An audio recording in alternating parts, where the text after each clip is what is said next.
Okay, everybody, well, I think we'll leave it maybe just a few more seconds.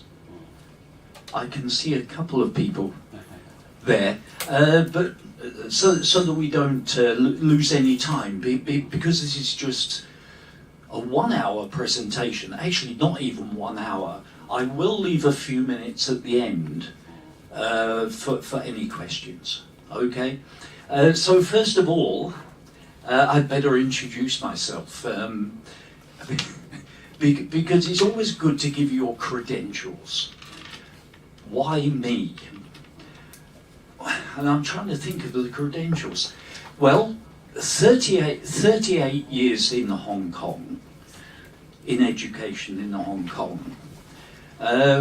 So, you know, a bit of seniority. But I think you need something more than just being old. You know, that's not entirely sufficient seniority, really.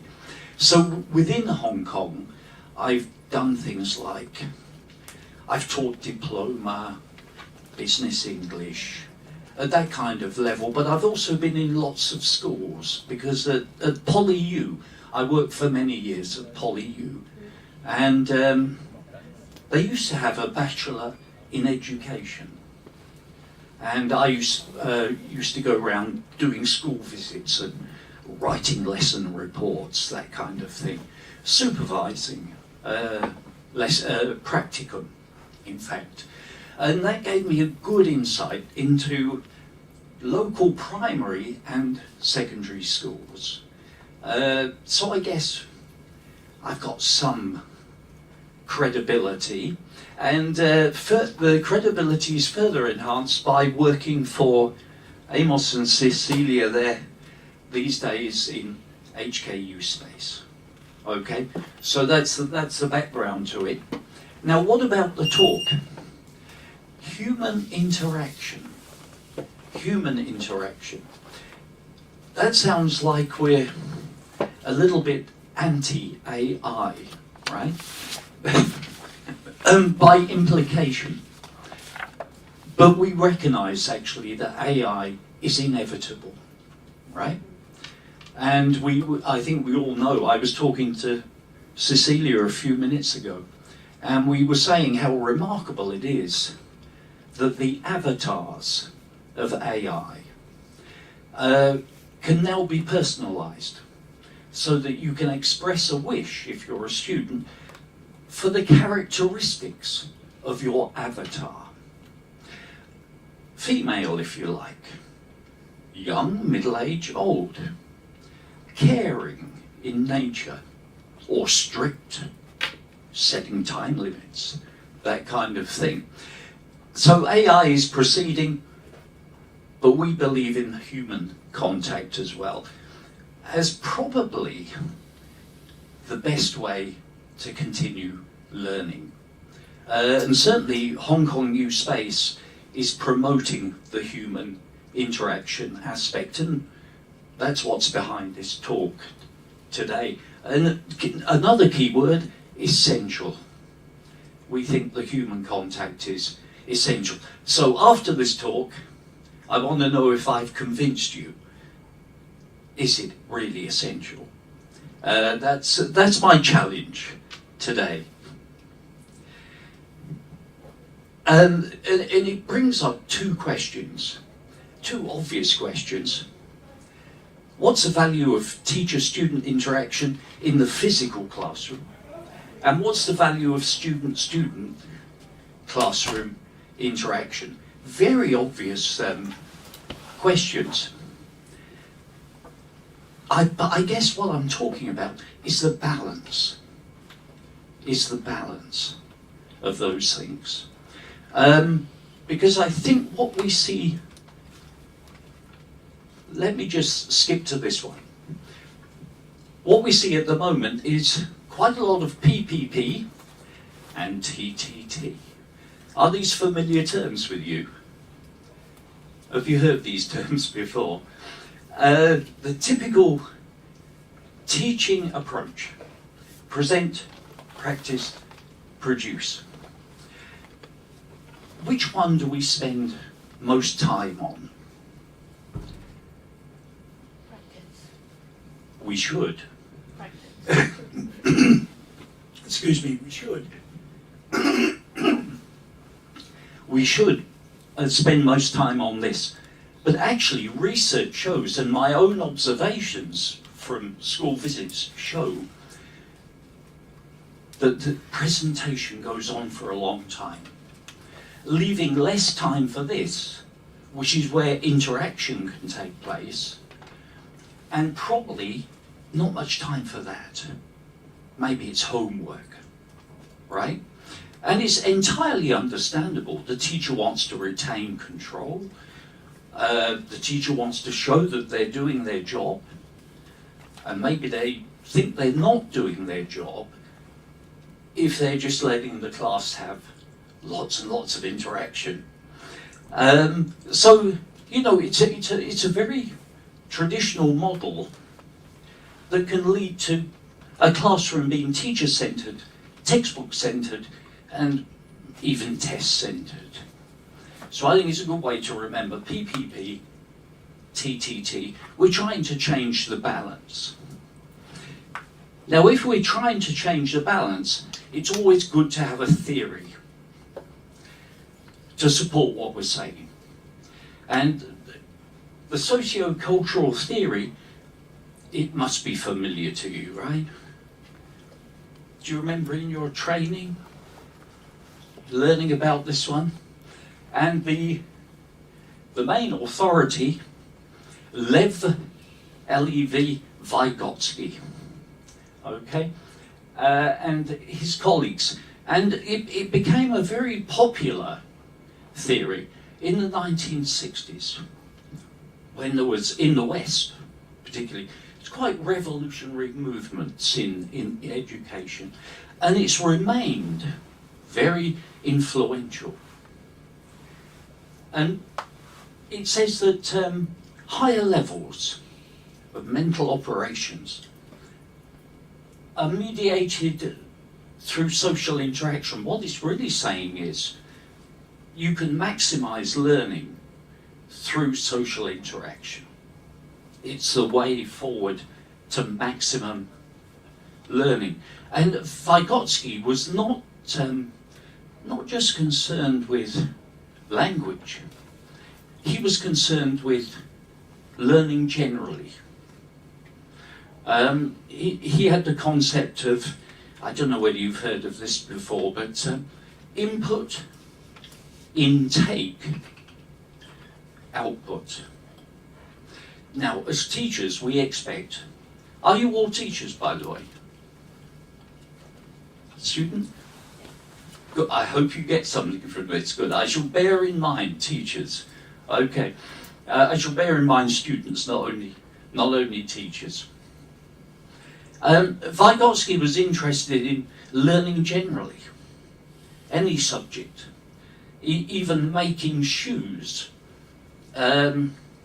He always reckoned the best way to learn to make shoes was not from a master, but in fact from the apprentice who was 1 year ahead. It was the best way to learn how to do something. And when we bring this to English learning, like second language learning, the key word is collaboration, collaborative activities. It's the best way to learn the language, but also the best way to learn generic skills, such as independent learning, analytical skills. Take responsibility for your own learning. So it's a powerful theory. But how does it work? Well, according to Vygotsky, it works through the ZPD, or the ZPD, if we want the British. Here, the zone of proximal development. Is this familiar to anybody? Have we heard of this? Okay. And the zone of proximal development, everybody, if we take a learner, their existing knowledge down here at level A, with assisted performance, we're trying to get them to level B, their potential performance, right? And how do we do it? In the middle, by intervening with social interaction, help from others, teachers, of course, but also other students as well, peers, and we refer to that help as scaffolding, okay, to try to create the building. And this is the, this whole thing is called the zone of proximal development, where proximal really means close, close. And that's key. That's really key. Because the peers here should not be too advanced compared to the learner at level A. Not too advanced. Okay? Otherwise it can't be followed. So this is the theory behind giving lots of activity in the classroom. And there's a definition at the top in green. It's the difference between what the learner can do without help and what they can achieve in collaboration with more capable peers.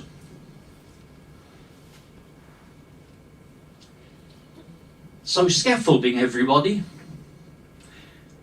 I think there are two kinds, external and internal. The external is the help from other people, obviously. You know, teachers are always modelling things, aren't they? You know, this is how we use the present perfect. Or this is how we say, hello, how are you in English? And do some social chatting. Close coaching, one-to-one maybe, giving feedback, very important. But the great thing about social interaction is that at the same time that we're giving this help, the learner is thinking, right? The learner is thinking, self-monitoring, and reflecting on where are the learning gaps, right? Reflecting on where are the learning gaps. So if you imagine two students together, right? One is a little bit less able, one is more able. You've got external scaffolding going on from the able student, and the slightly less able is noticing gaps, right, in their own language. Now, think about when a teacher does, let me go back to PPP. Think about when the teacher is at the presentation to the whole class, right? Very interesting. What do you think the student is doing at that time when the teacher is introducing a topic?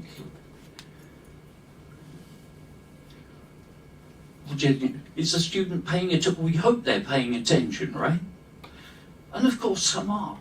But some will be thinking about lunch. Some will be thinking about how to respond to that message, that social media message. It could be many, many things going on. But when a peer is sitting next to another peer, tends to be more focus, right? They do actually, it's just a situation, right? It doesn't mean the teacher is not performing. It's just a situation. 1-to-1 or 1-to-3, 1-to-4 leads to a bit more concentration. I know there could be some messing around. There could be a bit of mixing English and Cantonese. But when they settle down, I think there will be more focus. Inevitably, I think. So this kind of thing is a very good follow-up to teacher presentation. It will help to discover if the presentation is working. Are they really understanding? Yeah. We have to go through the syllabus. We expect students to work in lockstep, right? All at the same pace, pretty much. And I think just a little less presentation and a bit more practice in the zone of proximal development can be very beneficial.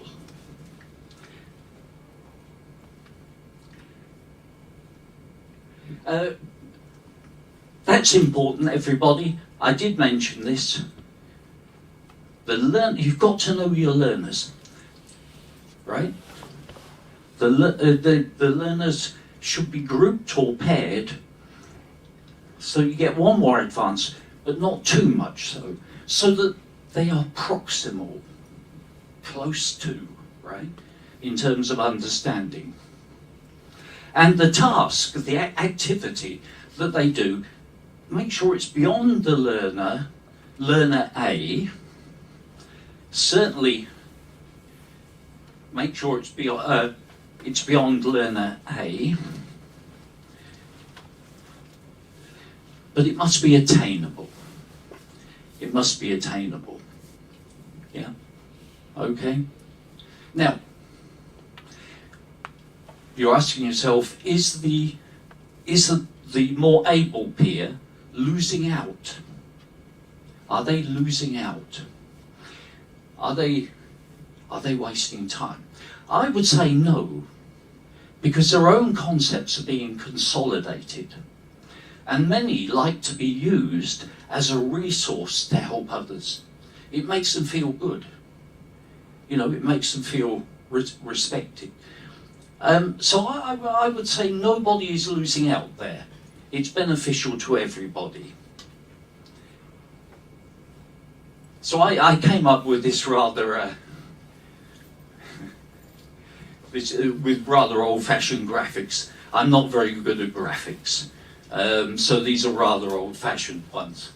But just to put the whole theory into simple form, if you like. Dialogic. Well, di means two, doesn't it? There's a prefix di.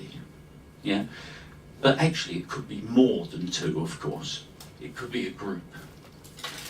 So when students are interacting together, call that intermental activity. Intermental. Okay? It's obviously between people, so we can call it social. Yeah? In a way, that's a bit unsatisfactory. I think the model should be called social educational model rather than socio-cultural model, but never mind. It's obviously social. What are they doing? They're working together to negotiate and construct meaning. And the less able students are noticing the difference between their own current language level and what is possible from the peer. And they're also, at the same time, this is the other scaffolding, in the mind of the less able learner, some intramental, right, inside the same head, some intramental thinking is going on within that individual. And so that's, Vygotsky said that's good, because it's stimulating the internal voice, the private speech. You know what it's like, don't you, the private speech? When you frame something in your mind before you produce it. And actually, you might not produce it at all. You have a little private talk, right, in your mind. And you may edit it, you may delete it, or you may produce it, right? So that's going on. Processing a lot of information. So you've got dialogic interaction and monologic activity going on. And here's the transfer, everybody. More advanced learner, less advanced learner looking a bit worried. Via scaffolding or collaboration or peer help, and doing things like, I don't know, doing things like a guided dialogue where they have to fill in some of the missing dialogue, maybe collaborative writing, coming up with a story or editing a story, or just simply discussing a topic. So there's a social interaction which is interpersonal, and there's the individual private speech element which is intrapersonal. Okay? So in a sense, the lower level learners are readjusting their concepts, right, to greater understanding, and the better peers are in a way consolidating their learning and passing it on to others. It's quite a nice arrangement, really. I said a few minutes at the end for questions, but any questions about the theory? Anything come to mind? Is it fairly clear these two things? Yeah, that's really what I want to emphasize. Well, we have to be honest. We have to be honest. I've already covered the advantages, really. And they're pretty obvious, aren't they? I don't need to read them out. Bullet point number 3 is the generic skills development. Taking responsibility for their own learning, the students. Stimulating the internal voice of the students so that they become more reflective. But what about the limitations?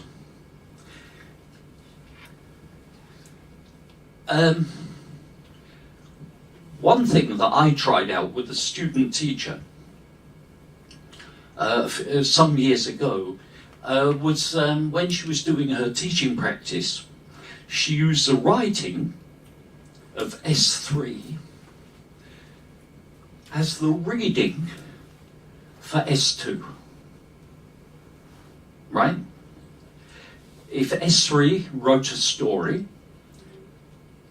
it was copied and given as the reading input for a lower level, S2. And it seemed to work pretty well. Although, I must say, at first they didn't read the whole story much. They just stopped at errors. They were reading it like editors. And we had to say in the end, look, first of all, please read the whole story. Say something nice. Was it an interesting story? Had it got a beginning, a middle, an end, the structure? Was the paragraphing okay? Nice paragraphs? Don't just look at the errors. And we got into a nice habit of always saying 2 nice things first before we criticise. And that seemed to be a nicer way of doing it. The other way is for the teacher to clean up the errors of the S3 writing, make the writing perfect, and then give it to S2 to read. But that's not authentic. That's not authentic. And it's a lot of work for the teacher as well, because you're not just grading it, you're actually changing it, right? It's a lot of work.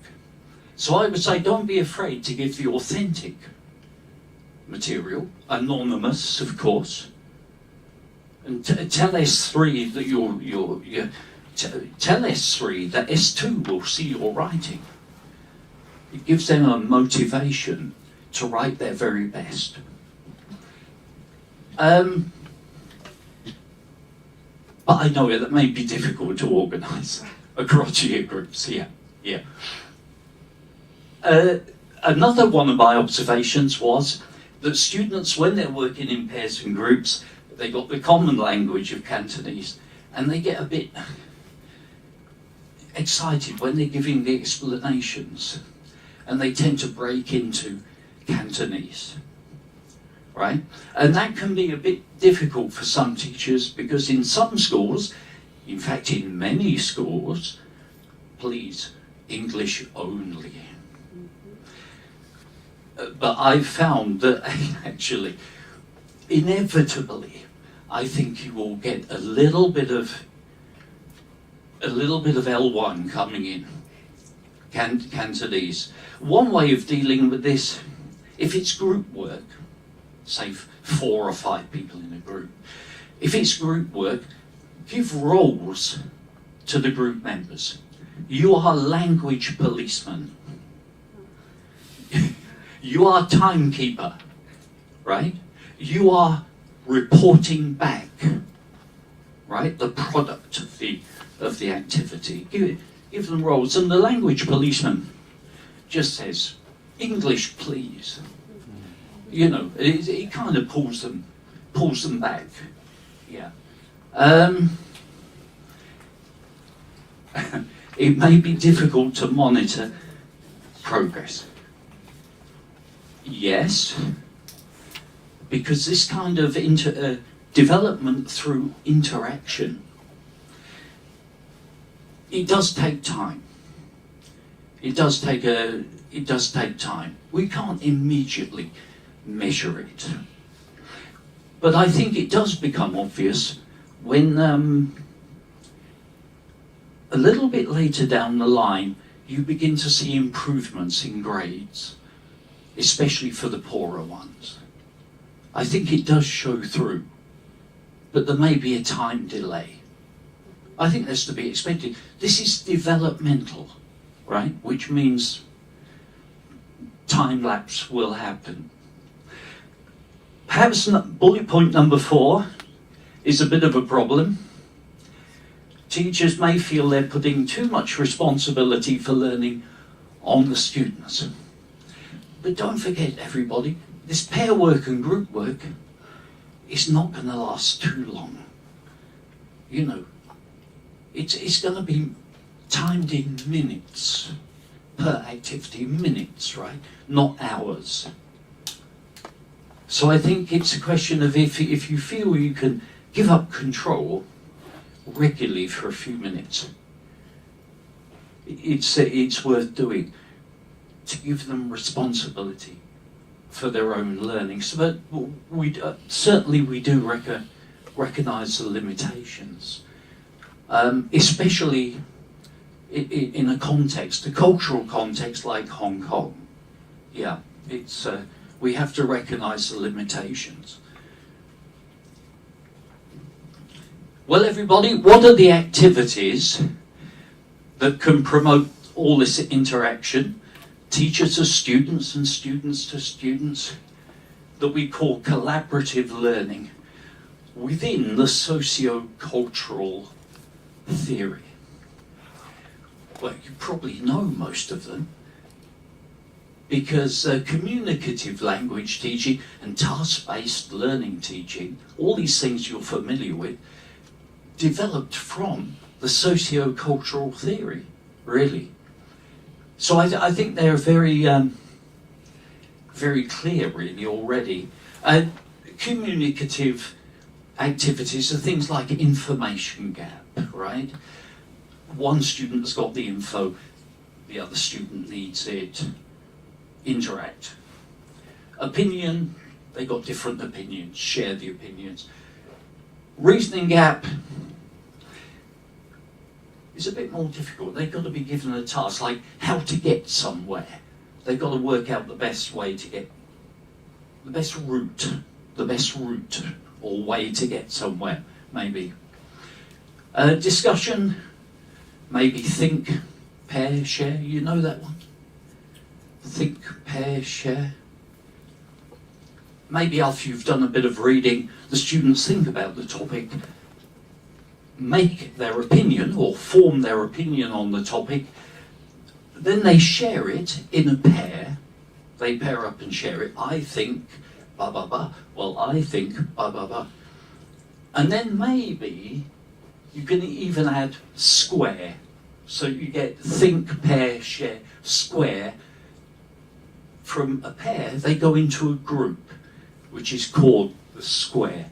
Maybe 4 students, you know. Cooperative activities like jigsaw, you know, chop up a reading. Students have 1 or 2 paragraphs each in a group, and they have to negotiate the beginning of the story, or the end, that kind of thing, and say how they might even improve the story. You can do jigsaw listening as well, but it's more complicated to organise. So often this is jigsaw reading, where students just have a piece of the reading. Problem solving, guys, can be case studies of any kind. We've already mentioned peer editing of writing and sharing. Writing as reading. And we got games. These are always good. Do you know Alibi? I've got the hyperlink there, so yeah, later you can connect to it, right? I don't think we got time today to connect to it, but it's very, very good for practicing things like time and the past continuous. Because what you do is some of the classes are given alibis that mean they could not commit a crime. A crime has been committed. Maybe the teacher has had a laptop stolen. I don't know, could be any crime, could be anything. And the students have a certain amount of information and they have to ask each other these questions. What were you? One team has to, is the police basically, or the inspectors, or investigators, and they're asking questions like, what were you doing at 6 p.m. on June the 2nd? And the students were all saying, at 6 p.m. I was watching television with my family. Good alibi, right? But they have to go round and round until they finally find the person whose alibi does not match up, right? There's questions to ask. And friendly feud, where feud just means like competition, right? Feud means competition. It's a game based on, you can divide the class into 2, and they very quickly have to ask, answer questions like, what do students have in their locker? And students put up their hand and say, textbook. Okay, 1 point. What does teacher have in the drawer? Marker pen. Okay, 1 mark. You know, it's a very simple game. But we can name a language point, and in these games they've got to they've got to collaborate, right? They're given time to collaborate. Like on Family Feud, don't just allow the whole class to put up their hand. Teams must talk about the answer first, right? Yeah?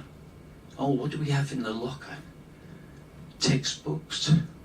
What else? Water, maybe, bottle of water. What else do kids have in locker? What do they keep in lockers? School bag, pens, yeah. So they, you know, the negotiation is important there with those things. So these slides, everybody, just give some examples. We don't need to spend too much time on them. I just want to mention this one. which is very common, very common.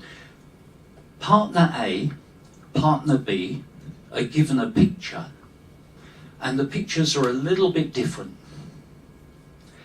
And they have to discuss the pictures, right? And see what is missing, yeah, or what is present in the pictures. And it's very good for structures like there is. Well, in my picture, there is a table in the middle of the room. Ah, no. In my picture, there is no table in the middle of the room. So, okay, question and response. Okay? It's very good for that.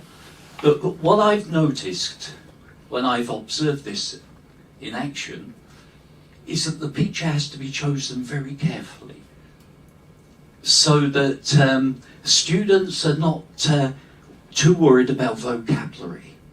It's very good for revising vocabulary they already know. But if there are too many new items of vocab there, it really doesn't work. They do, well, what does this mean? Yeah, they're too worried about the vocab, really. So it's a very common activity, but you have to make sure they know the vocab in the pictures, I think, already. It's just like revision then. It's okay. Opinion gap, superheroes you could do. Very simple one. But more complex, they could give their opinion on divorce, on pollution, more serious topics, right? Reasoning gap, how to get somewhere, that kind of thing. Oh, by the way, with information gap, I saw once a very good activity that, not my idea, that it was the teacher's idea actually. Partner A, it was pair work. Partner A had a set of data, okay, set of data. And partner B just had like a graph, you know, the Y and X axes, just a bare graph. And partner A had to read out the data, and partner B had to plot a graph. If I remember correctly, it was something to do with sales trends. And it was, yeah, pretty demanding, but an interesting experiment. We already talked about this one, everybody. And jigsaw reading as well. Grammar auction. Have any of you ever done, if the teachers here, have you ever done a grammar auction? No? Can I ask you, for teachers here, when students hand in a piece of writing, you spend a long time marking it, right?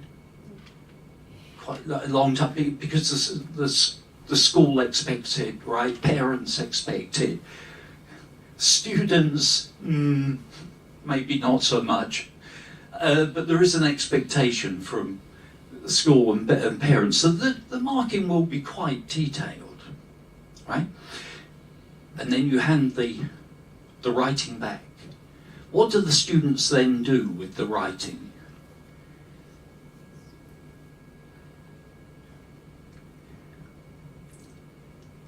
Do they pay attention carefully to the marking? And no. My experience is that you C+ in the bag, forget it. And the teacher is often so exhausted after the marking. They want to forget it too. Just enter the grade in the book, right, on the grade sheet. But actually, it's a shame, because that's an opportunity where the teacher can really take part in collaborative learning. So at first it takes just a little bit of time to take out some common errors from those pieces of writing, right? Doesn't need to be too many, 6, 7. hopefully common errors, okay? And you can either put them on a, well, I guess you put them on a PowerPoint, but you could put them on a worksheet if you wanted a bit more focus, individual focus. And students get into teams. If you don't want group work, you can just divide the class, team A, team B, and you say, okay, we're having a grammar auction. You see this sentence on the board? It came from your writing. Now, it may be correct or there may be an error. Please discuss and then decide how much you are going to bid for this sentence. And if a group is very sure that there is an error, they can bid maybe $1,000, right? But if they're not so sure, they think, maybe correct already. Maybe they don't bid, or it's just $2 or something like that, right? And it's good fun because it's actually building on work they already did, and it can be good fun. It doesn't take too long. And another word there, fossilization.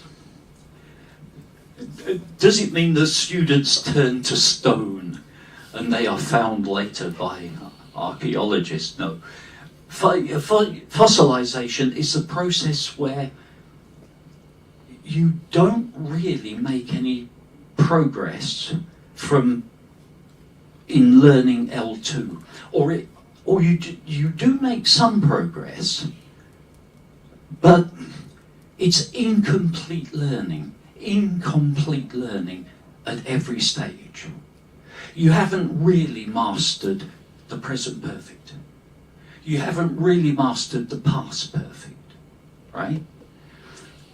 Do you see what I mean? I'm just using grammar here. But because the syllabus demands that we go very fast often, we are forced to leave areas incomplete, right? And what I'm suggesting is that this kind of collaborative learning can help overcome fossilization. It can help people to develop a more complete concept of, say, a grammar item, for example. Yeah? But it could be pronunciation too. You know, it could go to that. It could be meaning. It could be based on meaning differences as well, semantics. So it's, yeah, I think things like grammar auction are very good to prevent fossilization so that students can make genuine progress. You know, it's on the previous slide we mentioned this as well, that just this peer-peer collaboration can prevent fossilization because they notice, the poorer performers notice the difference between their language and the better performers.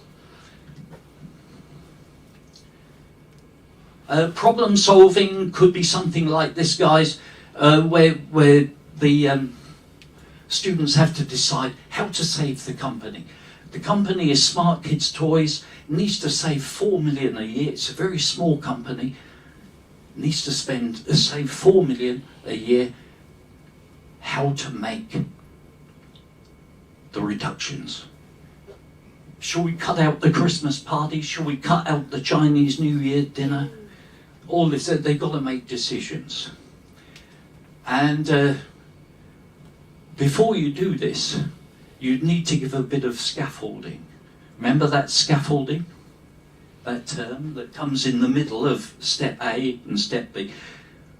The scaffolding. Now, if you were thinking, yeah, maybe you think this has got potential. Yeah, I'm going to try this.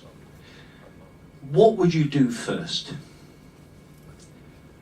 You'd obviously explain the task, right? And then you'd think, what language do I need to prepare them for? So what language may be a problem here? Hardly any language, right?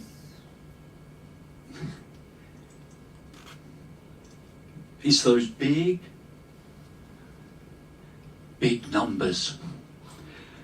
That's what I found when I was trying this. They didn't know the big numbers. So to the scaffolding here would be revise or do big numbers before they do the activity.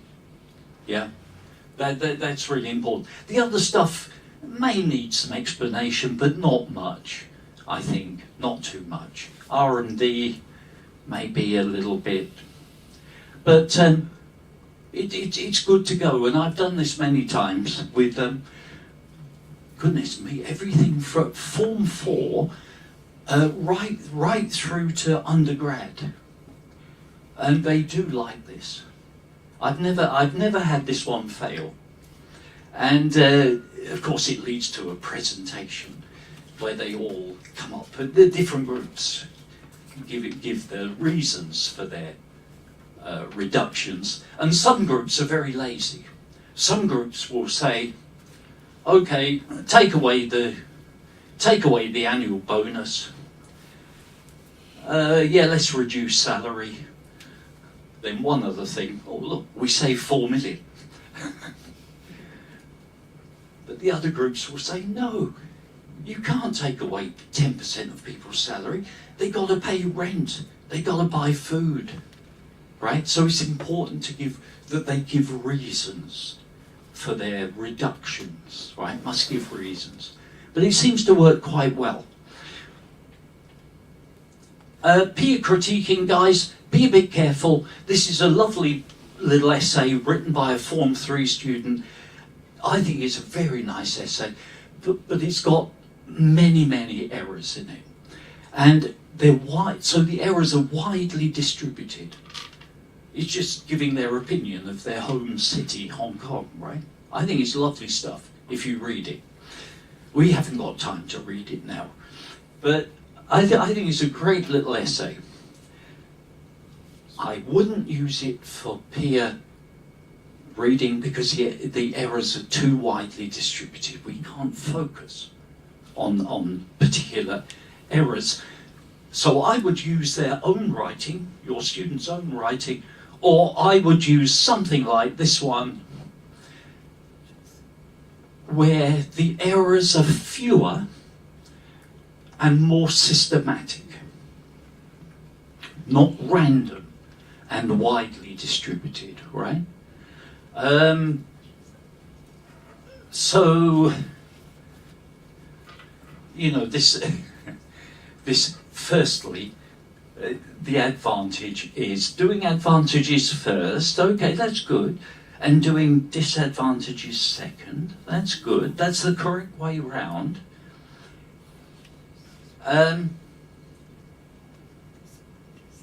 But, you know, this firstly, secondly, with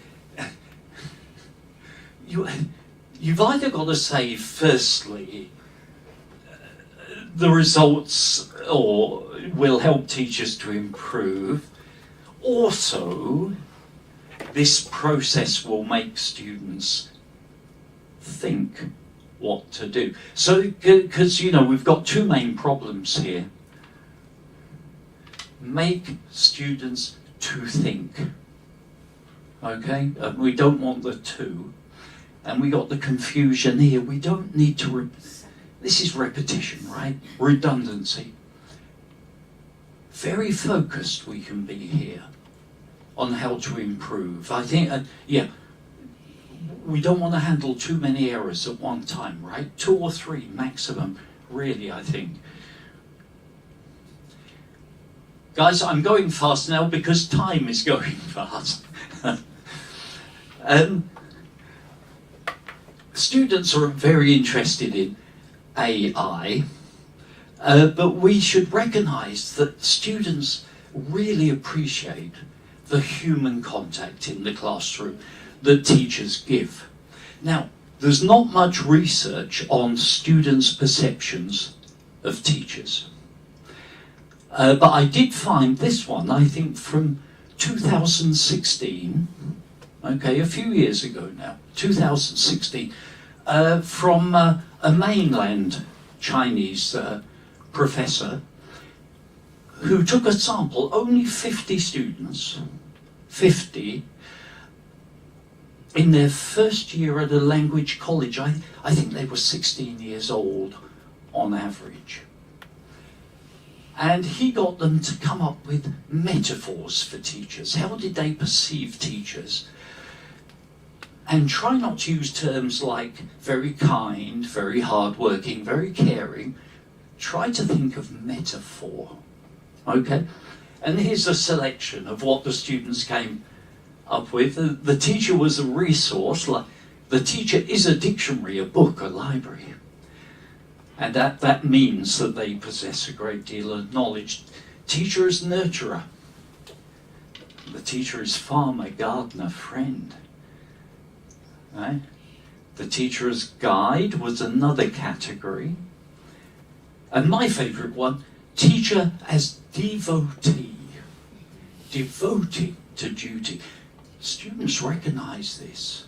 I mean, we know that teaching, I know we've got 2 or 3 students here, but so I'm not just promoting the teaching profession, but I think to survive in teaching for many years, you must be devoted.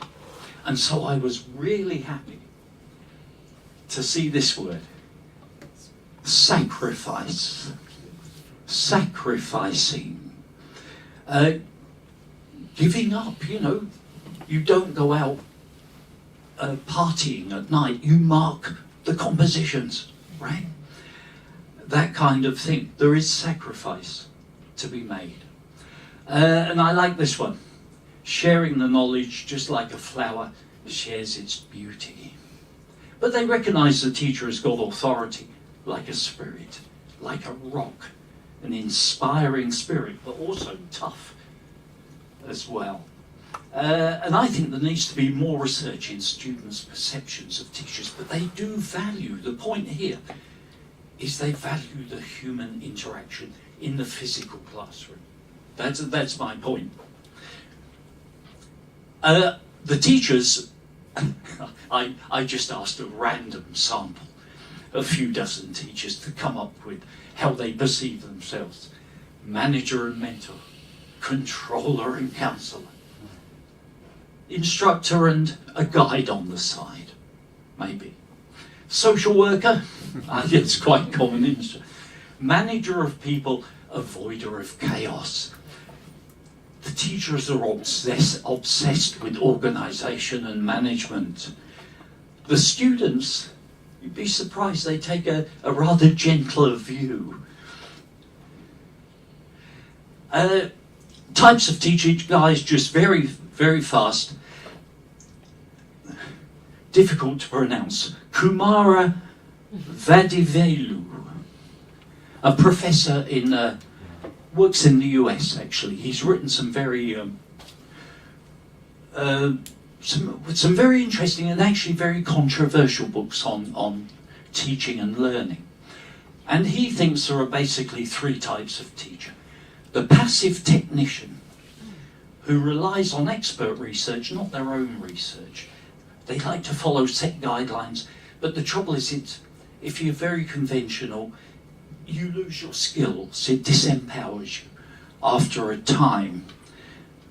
Kumara says it's much better to be a reflective practitioner for all those reasons. You take a more holistic approach and you do refer to your own experience as you grow as a professional. And the 3rd type is the transformative intellectual. Now, I don't know about you, but I don't like these terms. Passive. No teacher is allowed to be passive, not for 1 minute. You wouldn't survive. So I prefer to call this competent practitioner. Reflective practitioner, very nice. Transformative.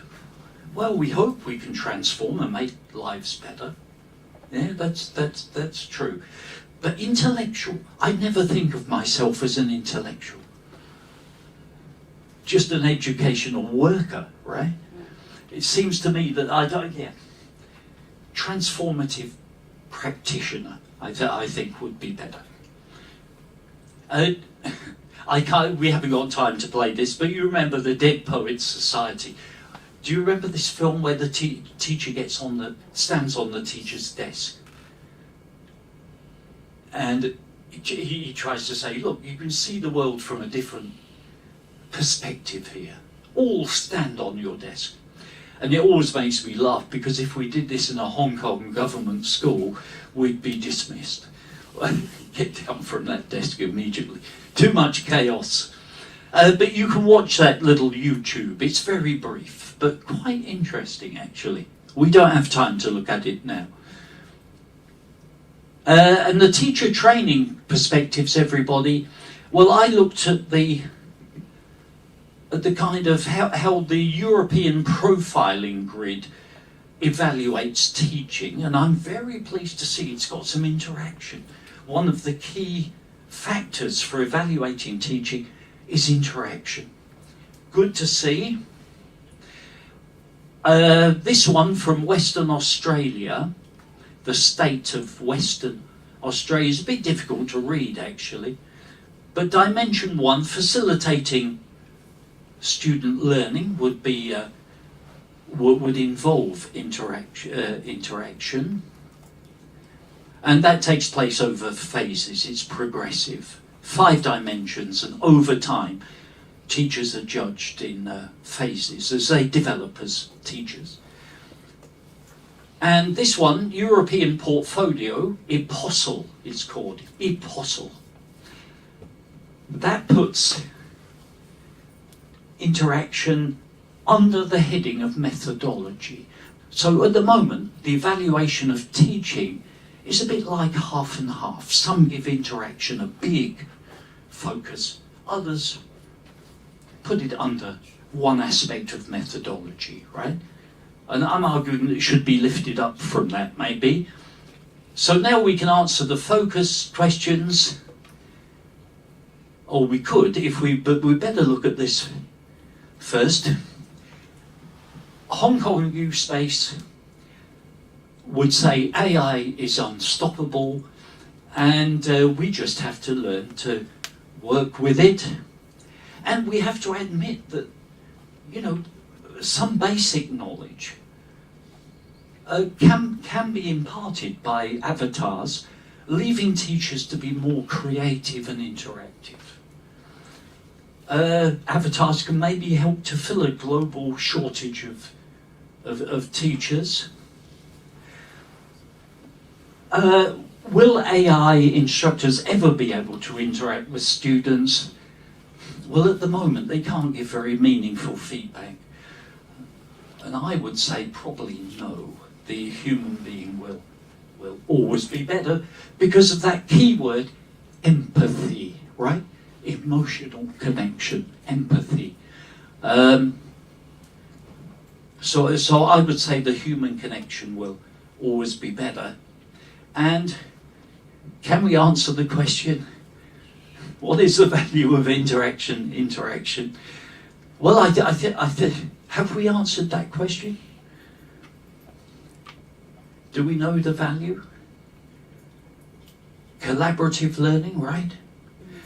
Using peers and teachers, of course, to lift performance, to maximize performance through interaction, while at the same time making students more reflective, having this inner dialogue going on.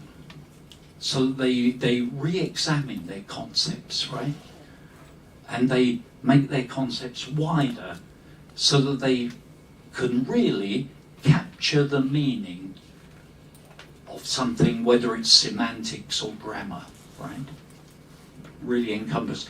We got about 1 minute for questions. I was going to show you videos, but in the end, no time. But do check out some of those videos. Any questions, anybody? So you're going to be more collaborative. Well, thank you very much for coming today. Thank you. I appreciate it.